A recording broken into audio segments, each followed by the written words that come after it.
Sir வணக்கம். அம்மா வணக்கம்மா. ஓம் சக்தி சோதரத்துல நீங்க நிறைய தகவல்கள்லாம் சொல்றீங்க சார். ரொம்ப நல்ல தகவல்கள்லாம் சொல்றீங்க, ரொம்ப நல்லா இருக்குது. இன்னும் கொஞ்சம் கூடுதலான தகவல்கள் சொன்னா எங்களுக்கு நல்லா இருக்கும்னு நினைச்சுதான் சார் உங்கள்கிட்ட பேசலாம்னு வந்திருக்கேன். ரொம்ப சந்தோஷமா. நிறைய தகவல்கள் சொல்லுவோம், நிறைய தகவல்கள் மக்களை சென்றடைகிற மாதிரி நம்ம நேயர்களுக்கு எல்லாம் சொல்லுவோம். எது சம்பந்தமான கேள்விகள் கேட்கணுமோ அதெல்லாம் கேளுங்கம்மா, அதுக்கு நம்ம பதில் சொல்லுவோம். சார் இப்ப மார்கழி மாசம் பிறக்க போகுதுங்க சார். ஆமாமா. இந்த ஒரு வாரத்துல மார்கழி மாசம் பிறந்துரும், கார்த்திகை மாசம் முடிஞ்சிச்சுது. மார்கழி மாசத்தோட சிறப்புகள் பத்தி கொஞ்சம் சொன்னீங்கன்னா நல்லா இருக்கும் சார். ரொம்ப ஒரு நல்ல கேள்வி.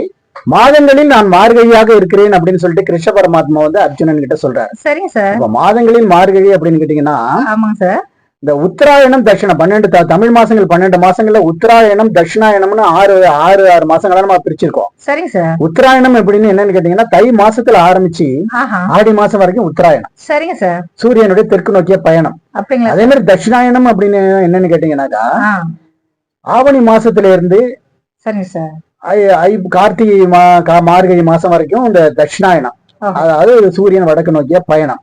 இது வந்து தேவர்களுக்கு வந்து நமக்கு எப்படி ஒரு வருடம் காலம் வந்து ஒரு வருஷம் வந்து தேவர்களுக்கு வந்து ஒரு நாள் மாதிரி, ஒரு மணி நேரம் பொழுது மாதிரி அவங்களுக்கு.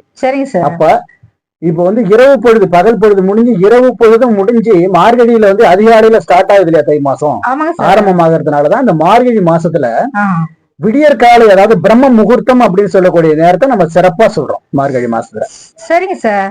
இப்ப விடியற்காலை எந்திரிச்சு குளிச்சுட்டு தான் கோலம் போடணுமா, அல்லது வாசல்ல தண்ணியை தெளிச்சுட்டு கோலம் போடணுமா? அது கொஞ்சம் தகவல் சொன்னீங்கன்னா கொஞ்சம் நல்லா இருக்குங்க சார். கூடுமான வரைக்கும் குளிச்சுட்டு கோலம் போடுறதுங்கிறது ஒரு சிறப்பு.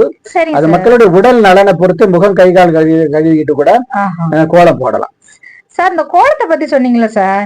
இப்ப கோலங்கிறது வந்து என்ன மாதிரியான கோலம் போடலாம், எந்த மாவுல கோலம் போடலாம்? அரிசி மாவா கல்லு மாவுங்களா சார்? கொஞ்சம் தெளிவா சொல்லுங்க சார். கோலத்தை பொறுத்த வரைக்கும் வாசல்ல வந்து சாணம் தெளிச்சு தண்ணீர் தெளிச்சு அதுக்கு பிறகு சிக்கு கோலம்னு கோலம் போடுறது ரொம்ப ஒரு விசேஷம். மாவை பொறுத்த வரைக்கும் அரிசி மாவு தான் விசேஷம். அரிசி மாவுல என்ன ஒரு விசேஷம் அப்படின்னு கேட்டீங்கன்னாக்கா, எறும்புகள் நிறைய ஆயிரக்கணக்கான ஜீவராசிகள் எல்லாம் அதிகாலையில கோலம் போட்ட உடனே அதை எடுத்துட்டு போய் சாப்பிட்டு கிட்டத்தட்ட ஒரு அன்னதானத்துக்கு இணையான ஒரு புண்ணியத்தை நம்ம செய்யறோம். அதுவும் பாத்தீங்கன்னா இந்த கன்னி பெண்கள் இருக்காங்கல்ல, இந்த கன்னி பெண்கள் எல்லாமும் வந்து பாத்தீங்கன்னாக்கா அவங்களுக்கு தோஷங்கள் இருக்கும்.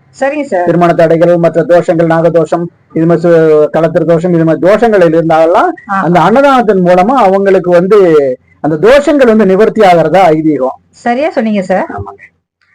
இப்ப மார்கழி மாசத்தோட சிறப்புகள் பத்தி சொன்னீங்க சார். நல்ல தகவல் பயனுள்ளதா இருந்தாலும் இந்த மார்கழி மாசத்தை பொறுத்தவரையிலும் பீடை மாதம் எந்த சுபகாரியங்களும் செய்யக்கூடாது அப்படிங்கிற மாதிரி தகவல் சொல்றாங்க. அது எந்த விதத்துல சார் உண்மைங்கிறத கொஞ்சம் சொல்லலாமா சார்? மார்கழி மாசம் பீட மாசம்னு சொல்லி நடைமுறை வழக்குகளை பீடு நடை போட்டு செல்லக்கூடிய மாசம், அதாவது வீடு நடை போட்டு செல்லக்கூடிய மாசம்னு தான் அர்த்தம். தவிர பீடை மாசம்னு சொல்லி இவங்களா வழக்கத்துக்கு மாறா கொண்டு வந்துட்டாங்களே தவிர, அப்படிங்களா சார்? நல்ல காரியங்கள்ல வந்து திருமணம் போன்ற காரியங்கள் மட்டும் நம்ம அதுக்கு விலக்கி வச்சிருக்கோம். அதுக்கு என்ன காரணம் அப்படின்னு கேட்டீங்கன்னா, மற்ற இப்ப அந்த 5 மாசத்துக்கு மருந்து கொடுக்குறாங்க, 7 மாசத்துக்கு வளகாப்பு போடுறாங்க, அதெல்லாம் மார்கழி மாசத்துல நல்லா சுப காரியங்கள், அந்த காரியங்கள் எல்லாம் செய்யலாம்.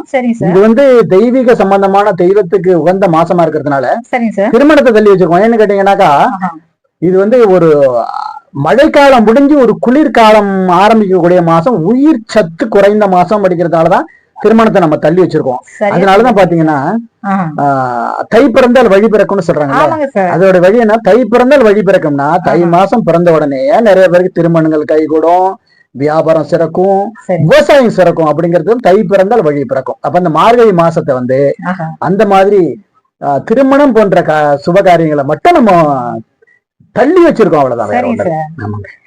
அப்புறம் இந்த மார்கழி மாசத்துல என்ன மாதிரியான கோயில்கள் சிறப்பு பூசைகள் வழிபாடுகள்லாம் பெருமாள் ஆஞ்சநேயர் கோயில்கள் வழிபாடுகள் எல்லாம் நிறைய நடந்துட்டு இருக்கு. ஆருத்ரா தரிசனம்ங்கிறது ரொம்ப சிறப்பா நடந்துட்டு இருக்கு இந்த மாசத்துல. வைகுண்ட ஏகாதசி, விடியற்காலம், அனும ஜெயந்தி, இது மாதிரியான திருவிழாக்கள் எல்லாமே சிறப்பா நடந்துட்டு இருக்குதுமா. அதே மாதிரி பாத்தீங்கன்னாக்கா அதிகாலையில எல்லா கோயில்லையும் சின்ன சின்ன கோயில்கள்ல கூட அதிகாலையில திருப்பதி எழுச்சி நடக்கிறது இந்த ஒரு மாசத்துலதான். ஆமாங்க சார். ஆமாமா, சரியா சொன்னீங்க சார். ஆமாமா, ரொம்ப நல்ல தகவல்கள்லாம் சொன்னீங்க ஐயா. ரொம்ப நன்றி. ரொம்ப ரொம்ப சந்தோஷமா நிறைய பயனுள்ள தகவல்களை தெரிஞ்சுக்கிறதுக்கு ஓம் சக்தி ஜோதிடம் யூடியூப் சேனலை சப்ஸ்கிரைப் பண்ணி நிறைய தகவல்களை பாருங்க. நன்றி, வணக்கம். நன்றி, வணக்கம் ஐயா. வணக்கம்.